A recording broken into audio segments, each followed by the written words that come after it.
ಎಲ್ಲರಿಗೂ ನಮಸ್ಕಾರ. Welcome to ರುಚಿಯ ರಹಸ್ಯ. ಇವತ್ತು ನಾವು ಮೈದಾ ಹಿಟ್ಟು ಬಳಸದೆ ಕೇವಲ ಗೋಧಿ ಹಿಟ್ಟಿನಲ್ಲಿ ಮಂಗಳೂರು ಬನ್ಸ್ ಹೇಗೆ ಮಾಡೋದಂತ ನೋಡೋಣ. ತುಂಬಾನೇ ಈಸಿಯಾಗಿ ಸಾಫ್ಟಾಗಿ ಹೇಗೆ ಮಾಡೋಣ ಅಂತ ನೋಡೋಣ. ವೆಜ್ ಕುರ್ಮಾ ಜೊತೆ ತುಂಬ ಚೆನ್ನಾಗಿ ಇರುತ್ತೆ. ಮೊದಲಿಗೆ 6ರಿಂದ 7 ಬಾಳೆಹಣ್ಣು ಚೆನ್ನಾಗಿ ಹಣ್ಣಾಗಿರಬೇಕು. 1 ಬೌಲು ಮೊಸರು. ಇದನ್ನು ಹಾಗೆ ಕೈಯಲ್ಲೇ ಮ್ಯಾಶ್ ಮಾಡ್ಬೋದು, ಇಲ್ಲ ಅಂದರೆ ಮಿಕ್ಸಿಯಲ್ಲಿ ಹಾಕಿ ಚೆನ್ನಾಗಿ ನುಣ್ಣಗೆ ರುಬ್ಕೊಳ್ಳಿ, ಅದೇ ಚೆನ್ನಾಗಿರುತ್ತೆ. ಅದಕ್ಕೆ ಅರ್ಧ ಟೇಬಲ್ ಸ್ಪೂನ್ ಉಪ್ಪು, 5ರಿಂದ 6 ಚಮಚ ಸಕ್ಕರೆ ಸೇರಿಸಿ ನುಣ್ಣಗೆ ರುಬ್ಕೊಳ್ಬೇಕು. ಇವಾಗ 4 ಕಪ್ ಗೋಧಿ ಹಿಟ್ಟನ್ನು ತೆಗೆದುಕೊಳ್ಳಿ.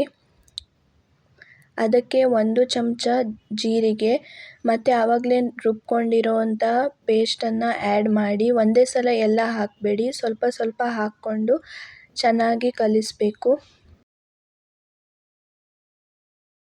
ಚೆನ್ನಾಗಿ ನಾದಿ ಇದನ್ನು 7ರಿಂದ 8 ಅವರ್ ಬಿಡಬೇಕು. ಬೆಳಿಗ್ಗೆ ತಿಂಡಿಗೆ ಮಾಡ್ಕೊಳ್ಳೋದಿದ್ರೆ ರಾತ್ರಿಯೇ ಕಲಸಿಟ್ಬಿಡಿ.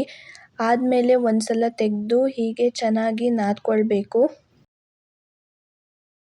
ಇವಾಗ ಎಷ್ಟು ಬೇಕೋ ಅಷ್ಟು ಚಿಕ್ಕ ಉಂಡೆ ತೆಗೆದುಕೊಂಡು ಅದನ್ನು ಮತ್ತೆ ಒಂದು ಸಲ ಚೆನ್ನಾಗಿ ನಾದ್ಬಿಟ್ಟು ನೋಡಿ, ಹೀಗೆ ಕೈಯಲ್ಲೇ ಪ್ರೆಸ್ ಮಾಡಿ ನೋಡಿ ಎಷ್ಟು ಸಾಫ್ಟ್ ಆಗಿದೆ, ಅಷ್ಟು ಚೆನ್ನಾಗಿ ಬರ್ತಿದೆ. ಎಲ್ಲ ಕಡೆ ಒಂದೇ ಸಮನಾಗಿ ಸ್ಪ್ರೆಡ್ ಮಾಡಿ, ಇಲ್ಲ ಅಂದರೆ ನೀವು ಕೋಲಲ್ಲೂ ಲಟ್ಟಿಸ್ಬೋದು, ಆದರೆ ತುಂಬ ಪ್ರೆಷರ್ ಹಾಕಬಾರ್ದು. ಲೈಟಾಗಿ ಪ್ರೆಸ್ ಮಾಡಿದರೆ ಸಾಕಾಗುತ್ತೆ.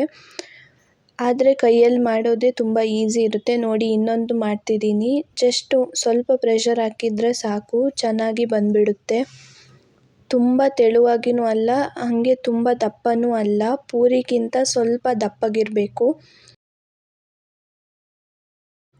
ನೋಡಿ, ಇಷ್ಟು ದಪ್ಪ ಇರಬೇಕು. ಇವಾಗ ಕಾದ ಎಣ್ಣೆಯಲ್ಲಿ ಬಿಡಬೇಕು. ನೋಡಿ ಎಷ್ಟು ಉಬ್ಬಿ ಬರ್ತಿದೆ ಅಂತ.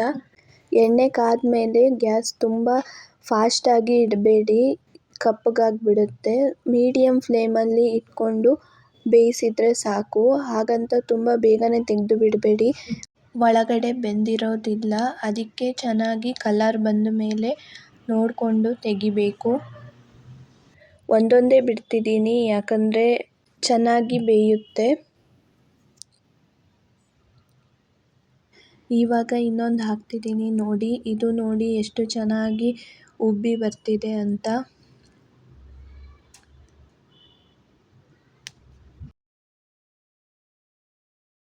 ನೋಡಿ ಎಷ್ಟು ಈಸಿಯಾಗಿ ಬೇಗನೆ ಗೋಧಿ ಹಿಟ್ಟನ್ನು ಮಾತ್ರ ಬಳಸ್ಕೊಂಡು ಮೈದಾ ಹಿಟ್ಟು ಇಲ್ಲದೇ ಎಷ್ಟು ಚೆನ್ನಾಗಿ ಬಂದಿದೆ ಅಂತ.